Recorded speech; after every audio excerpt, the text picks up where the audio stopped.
Hola y bienvenidos a todos a Conociendo la UAM, el espacio que la Universidad Autónoma de Madrid pone al servicio de la sociedad, pues para que todos tengamos la oportunidad de conocer mejor qué hacen nuestras profesoras y profesores en el marco de la docencia, la investigación y la transferencia y divulgación del conocimiento en nuestra universidad, en la Universidad Autónoma de Madrid.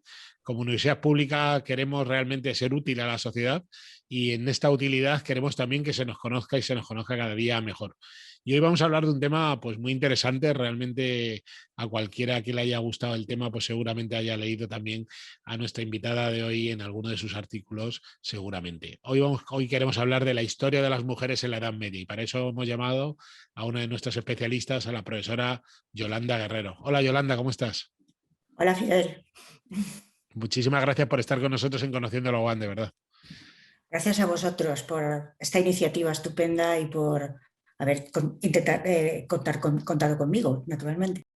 Permíteme lo primero de todo, profesora, que te presente. Como digo, la doctora Yolanda Guerrero Navarrete es profesora e investigadora, catedrática de Historia Medieval del Departamento de Historia Antigua, Historia Medieval y Paleografía y Diplomática de la Facultad de Filosofía y Letras de la Universidad Autónoma de Madrid y coordinadora del programa de doctorado interuniversitario de estudios interdisciplinares de género. Y con todo ello, pues te queríamos preguntar de lo que ha sido tu tema de investigación tanto tiempo, ¿no? La historia de las mujeres en la Edad Media. Entonces, me gustaría preguntarte, ¿cuándo y cómo surge la historia de las mujeres como una disciplina histórica? Pues verás, en las primeras décadas del siglo XX, Virginia Woolf, que todos la conocemos, decía que pese a que las mujeres son las principales protagonistas de la literatura y de que ésta está llena de palabras pronunciadas por mujeres, cuando se acudía a un libro de historia, pues no se encontraba en ninguna parte a las mujeres. Y efectivamente, hasta mediados del siglo XX, la historia política, la historia económica, la historia social o la historia cultural es una historia de hombres, protagonizada por hombres, relatada y contada por hombres. No es hasta después de la Segunda Guerra Mundial, cuando la historia social, y mucho más concretamente eso que llamamos la historia privada o la historia de la vida cotidiana, que se vio impulsada mucho por el movimiento histórico que conocemos con el nombre de Anales, pues recupera, aunque todavía muy tímidamente, a las mujeres para la historia, rompiendo su silencio, rompiendo su invisibilidad. Esta es la primera etapa de la historia de las mujeres, cuando se hacen biografías de mujeres excepcionales y donde se incide mucho sobre el victimismo femenino. Muy poco después, a comienzos de la década de los 80, finales de los 70, coincidiendo con el auge del feminismo de la segunda ola, provoca ese feminismo de la segunda ola provoca en Estados Unidos el nacimiento de los Women's Studies. Y entonces se produce una importantísima revolución metodológica que va a transformar prácticamente toda la historia de las mujeres. La historiadora Joan Scott publica su obra El género, una categoría útil para el análisis histórico, y eso provoca una gigantesca revolución. La adopción de la categoría género, que es muy propia del debate del debate del feminismo americano, permite superar la discusión entre naturaleza y cultura al diferenciar entre el sexo biológico y los mecanismos y procesos sociales y culturales, que además son los propios del análisis histórico, que son los responsables de las desigualdades existentes entre mujeres y hombres. Joan Scott proponía indagar en el discurso, en las representaciones ideológicas, en las leyes, en las instituciones, en fin, en todo aquello que podía explicar cómo históricamente las mujeres habían sido condicionadas por el poder social que las diferencia y que las margina. A partir de aquí, la historia de las mujeres se plantea como un movimiento profundamente renovador de la historiografía, porque aporta nuevos conceptos y nuevos ámbitos de estudio. Por ejemplo, en primer lugar, enfatiza el concepto de cultura femenina, pero no en el sentido de una cultura que podemos adquirir a través de la instrucción o a través de la educación. No, dentro de un enfoque mucho más antropológico, es decir, como un conjunto de valores que se transmiten, que permanecen. La cultura de las mujeres reproduce códigos de conducta, valores, incluso mitos, que son manejados por las mujeres en la construcción de su identidad. De ahí que, por ejemplo, en la historia de las mujeres sea especialmente importante un ámbito muy actual de la historia, que es la llamada historia de las emociones. En segundo lugar, interesan también los discursos sobre el ser y sobre el deber ser de las mujeres, es decir, ese ideario que manejan los hombres cultos y que tiene un peso enorme en la construcción de la vida de las gentes y específicamente de las mujeres. Y por supuesto, en este aspecto interesa muchísimo también la recepción que de esos idearios hicieron las propias mujeres o hacen las propias mujeres y cómo influye este hecho en la construcción de una identidad femenina. Por último, la historia de las mujeres comparte también otros muchos ámbitos de interés historiográfico derivados y heredados de la propia historia sociocultural. Pues la familia, entendida como el lugar de reproducción y de relación entre los sexos, la sexualidad, el cuerpo, los ciclos de la vida, el trabajo, la religiosidad, los sentimientos, el poder, etc. En definitiva, tal como se concibe en la actualidad, la historia de las mujeres no consiste en escribir historias de mujeres, sino que lo que persigue es proyectar sobre el pasado una nueva mirada que permita reescribir la historia incorporando a las mujeres junto a los hombres.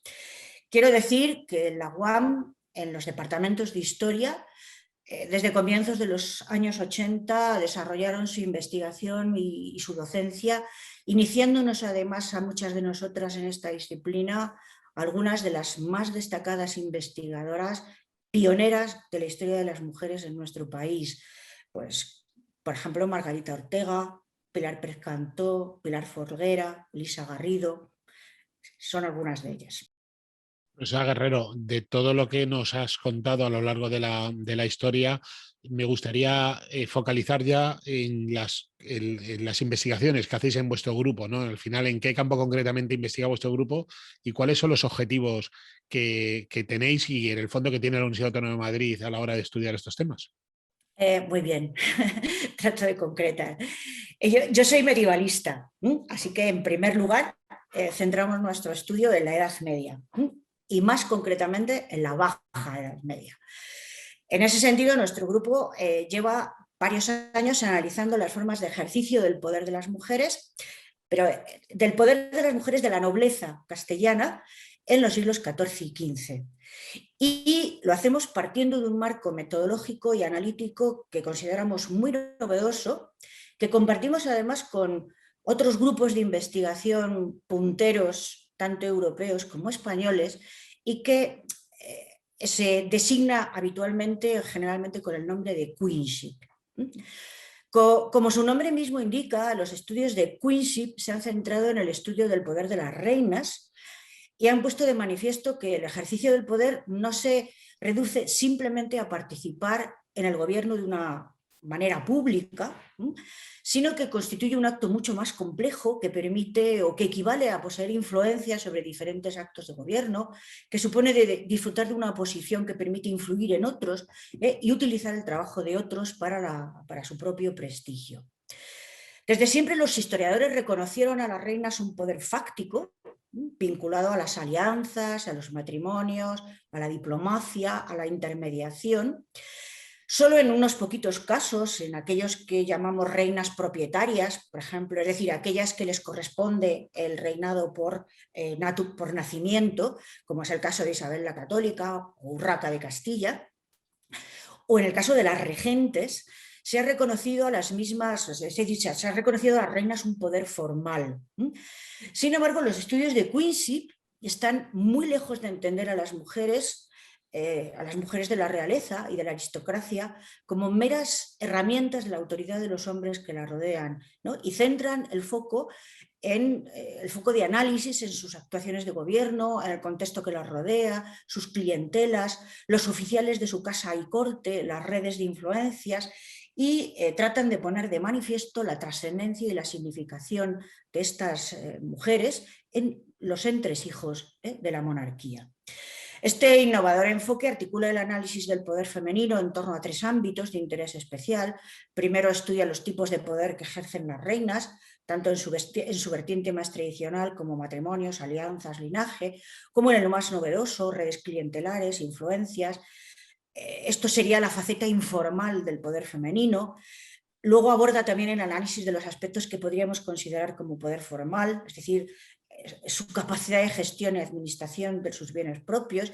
Y por último, y esta es quizá una de las mayores aportaciones, se analiza la construcción de un modelo de reina, la importancia, significado, simbolismo y función que adquiere la misma en el juego político bajo medieval, en la proyección de una construcción de la realeza sobre la que se apoya en gran medida la génesis del Estado moderno. Nosotras estamos tratando de aplicar este modelo analítico construido para las reinas a lo que son las damas de la nobleza castellana bajo medieval. Y utilizamos, entre otras muchas fuentes de tipo documental, literario, artístico, etcétera, fundamentalmente los testamentos de estas mujeres de la nobleza. Estos testamentos ponen de manifiesto cosas que nos parecen muy interesantes o que estamos descubriendo como muy interesante. Por ejemplo, las mujeres de la nobleza mantienen durante toda su existencia y, por supuesto, en el momento de su muerte, un sentimiento de pertenencia a dos linajes, tanto el de su esposo como el de su padre, es decir, no salen, su matrimonio no significó la exclusión completa del linaje paterno. Por ejemplo, dejan importantes mandas interfamiliares, mandas testamentarias a sus hermanos, a sus padres fallecidos, para curar el alma de sus padres que ya han fallecido, para construir también o mantener el monumento funerario de esos padres. Algunas incluso piden y quieren ser enterradas junto a sus padres y no en el linaje o en el seno del linaje marital. Y uno de los ejemplos más claros es que suelen construir mayorazgos a favor de sus hijos, sobre todo de sus hijos segundones, con todos los bienes que constituyen su herencia de ese patrimonio familiar. Si esa conciencia de pertenencia a los linajes paterno y marital, de significado tan amplio en el análisis de las relaciones interfamiliares, el ejercicio del poder nobiliario, es el primero de los aspectos que se manifiestan a través de los testamentos, también el que hace referencia a la red clientelar que sin duda soportó y sirvió de instrumento a dicho poder, tiene un importante reflejo en esos testamentos. Las mandas testamentarias son un magnífico reflejo de esa red, demuestran que las damas de la nobleza se rodean de todo un grupo de criados continuos y oficiales que constituyen una verdadera casa. La posición privilegiada que ostentan por matrimonio y nacimiento las coloca en una situación inmejorable para el ejercicio de una política de alianzas y de confederaciones, a través de la cual se va tejiendo el engrandecimiento o la decadencia de su propio linaje. También se manifiestan en los testamentos las actuaciones específicas en la administración y gestión de sus dominios. Hay que resaltar que las señoras consortes, en ausencia de sus maridos, lo que ocurría con bastante frecuencia, constituían la máxima autoridad en su dominio. La inestabilidad política, la frecuencia e itinerancia de los varones nobles dejaba en manos de sus mujeres una parte muy importante del poder formal del linaje. Además, las mujeres de la nobleza son titulares de sus propios señoríos, bienes, rentas propias, administran y gestionan todo ello sin que su autoridad sea cuestionada en ningún momento. Y en el centro de esta capacidad de gestión está la casa de estas damas, que además es interesante que se configura mucho más tempranamente que la de sus coetáneos varones.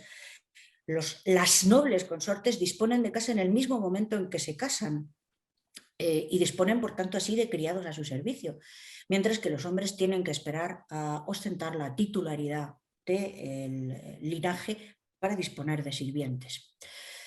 La casa de las señoras consortes es un espacio eminentemente femenino, está formado esencialmente por mujeres, a cuyo cargo queda el cuidado espiritual y físico de su persona. La ayudan y la asesoran en tareas de gestión y de gobierno. Y una de sus características más notables, que nos ha llamado más la atención, es que, y que además es un signo, ¿no?, de la importancia político-ideológica de este espacio, es que el presupuesto que se asigna a esta casa no está en función de los ingresos percibidos, sino del estatus que debe expresar, es decir, de lo que podríamos designar como la dignitas nobiles. Bueno, los estándares son muy importantes para estudiar la dimensión y la importancia de estas casas. Por ejemplo, En el codicilio del testamento de María Pimentel, duquesa del Infantado, se mencionan más de 40 criados, doncellas, hijos de criados, amas, moros, esclavos, con mandas que van entre los 5.000 y los 15.000 maravedís. Es sin duda una casa muy amplia. Su dimensión y la especialización de sus oficiales constituye un eficaz método para jerarquizar la dignidad y poderío de estas casas nobles. Y bueno, y por último, también las damas están obligadas a ofrecer una imagen pública, un ceremonial, acorde a la dignidad de su linaje. Es un hecho conocido que el modelo de realeza emana hacia la aristocracia, de modo que la construcción de un modelo de reina le corresponde también un modelo de dama. Y también aquí los testamentos ofrecen una información indiscutible. Es un medio de expresión idóneo a través del cual el individuo se presenta cómo quiere ser recordado, ofrece la visión que le gustaría legar acerca de sí mismo. Las crónicas de finales de la Edad Media, los escritos alfonsinos, junto con todos esos autores laicos y eclesiásticos de finales del medievo que conocemos con el nombre de la querella de las mujeres, fueron modelando un ideal de reina que debía ser espejo de las damas, de una nobleza llamada a cogobernar con el monarca, donde junto con los valores de riqueza, fermosura y linaje, se valoran también la astucia, la prudencia, la justicia, la perseverancia, el tesón, bueno, además de la castidad, la piedad, la bondad, la solidaridad y la generosidad. También hace mucha referencia a este modelo y a ese estatus, la elección de un lugar de enterramiento que nunca es aleatorio, siempre está orientado a cometidos muy bien definidos, buscar protección, asegurar, favorecer la salvación y sobre todo mantener la memoria familiar, impedir el olvido y manifestar la posición social. Y aquí el papel de las mujeres es absolutamente determinante, como en todo lo referente a la construcción de la memoria del linaje. En una mayoría muy notable de ocasiones son ellas las que adquieren un papel protagonista en la construcción, diseño, conservación del monumento funerario del linaje, la suntuosidad de los ritos funerarios. Es todo un espejo de la dignidad y la fuerza del linaje. Bueno, eso es fundamentalmente lo que estudiamos. En un futuro más inmediato vamos a tratar de ampliar nuestro campo de estudio al mundo urbano y vamos a incorporar también nociones en torno al poder, la autoridad o la influencia que, por ejemplo, fueron capaces de desplegar las mujeres de las élites políticas o de las élites financieras de las ciudades castellanas en la Baja Edad Media. Uno de los compromisos principales de la Universidad Autónoma de Madrid ha sido siempre, al final, una investigación muy potente, una investigación que nos permitía hacer una docencia de muchísima calidad, pero también una investigación que al final sea el reflejo de nuestro compromiso con la propia sociedad, ¿no? Que tenga un impacto social importante. Me gusta mucho poner de manifiesto este punto porque al final este compromiso se traduce en cada una de vuestras investigaciones. Profesora Guerrero, me gustaría que nos pudieras transmitir, desde tu punto de vista, ¿cuál consideras que puede ser el impacto social de vuestra investigación?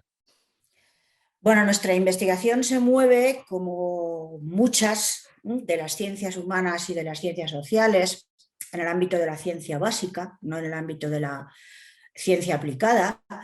Y eso significa que persigue la generación de un conocimiento que a largo plazo se traslada en el desarrollo de prácticas y de políticas destinadas a mejorar la vida de las personas y en general a mejorar la sociedad. Y yo creo que en nuestro caso desentrañar el pasado de las mujeres, desmontar los estereotipos que aún lastran a estas mujeres en su desarrollo personal y profesional, esos estereotipos que además alimentan también una violencia machista estructural que está matando a demasiadas mujeres cada día, visibilizar sus actividades y aportaciones a la historia de la humanidad, yo creo que contribuirá sin duda en el futuro a construir una sociedad mucho más justa, mucho más igualitaria y mucho más inclusiva. Concretamente, en nuestro caso, conocer las formas del poder y del liderazgo femenino en el pasado, pues creemos que posee un indudable interés que consideramos que se proyecta también sobre la sociedad de nuestro mundo contemporáneo. En ese sentido, estas videoentrevistas de Conociendo la UAM, en el fondo lo que queremos es abrirnos a que nos conozca la sociedad, pero que también nos conozcan ese tipo de instituciones que podrían estar interesadas en colaborar con nosotros. ¿Qué mensaje mandarías al sector empresarial, profesional, institucional, que crees tú que podría ser de alguna forma, que podrían estar interesados en apoyar nuestra investigación? Pues al tratarse de una ciencia básica, no una ciencia aplicada, su proyección hacia el mundo empresarial y profesional, pues es quizá mucho menos clara, ¿no?, que en otros casos. Obviamente, las editoriales, las empresas dedicadas a la enseñanza o las empresas dedicadas a la gestión cultural y patrimonial son, en este caso, nuestros patrocinadores naturales, ¿no? Pero yo iría un poco más allá. Es un hecho evidente que las mujeres aún tienen en la actualidad un problema muy claro de reconocimiento de liderazgo y ello influye en sus carreras profesionales y en sus propias carreras profesionales y además perjudica, yo creo, también mucho a las empresas, ¿no?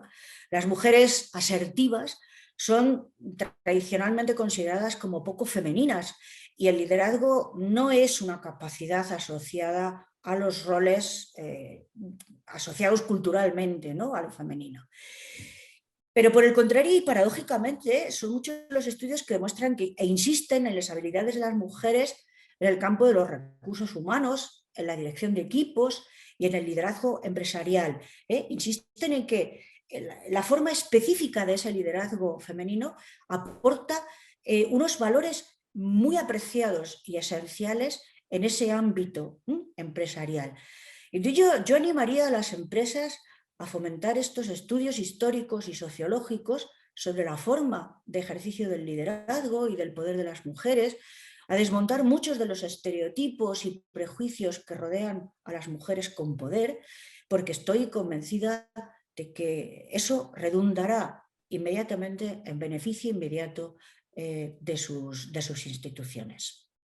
Pues con este mensaje tan potente de la profesora Yolanda Guerrero, vamos a cerrar esta conversación. La verdad es que a mí, después de muchas entrevistas que estamos haciendo de este campo, sigo viendo cómo la Universidad Autónoma de Madrid tiene una fuerza y un compromiso muy potente, lo hemos dicho ya, con el tema del impacto social, pero también con la ciencia y las humanidades, que muchas veces hay que explicarlo de una forma, pues como lo ha hecho muy bien la profesora Guerrero, tranquila y muy bien, metodológicamente muy bien contado, porque muchas de las personas que nos pueden estar escuchando y dudan que la ciencia en humanidades también es, como se ha hecho muy bien, el método científico, pues sí, esta es la Universidad Autónoma de Madrid, un compromiso por las humanidades tan fuerte como se ha podido demostrar el día de hoy. Profesora, te dejo la última palabra para que cierres esta conversación como mejor consideres. Nada más que agradecer a la Fundación de la Universidad Autónoma de Madrid esta iniciativa. Me parece tremendamente importante que las universidades y que la sociedad sepa lo que estamos haciendo en las universidades públicas, y que en el fondo lo que estamos es prestando un servicio fundamental, imprescindible a la comunidad y, bueno, animar a las jóvenes y a las y los jóvenes investigadores a que investiguen también en el tema de la historia de las mujeres, a que se lancen y a que nos sustituyan. Es decir, necesitamos ya un relevo generacional. Nada más, muchas gracias. Doctora Yolanda Guerrero Navarrete, catedrática e investigadora de Historia Medieval del Departamento de Historia Antigua, Historia Medieval, Paleografía y Diplomática de la Facultad de Filosofía y Letras de la Universidad Autónoma de Madrid. Muchísimas gracias por haber estado hoy con nosotros en Conociendo la UAM. Gracias a vosotros. Y a todos ustedes les espero en la próxima entrega de Conociendo la UAM. Hasta pronto.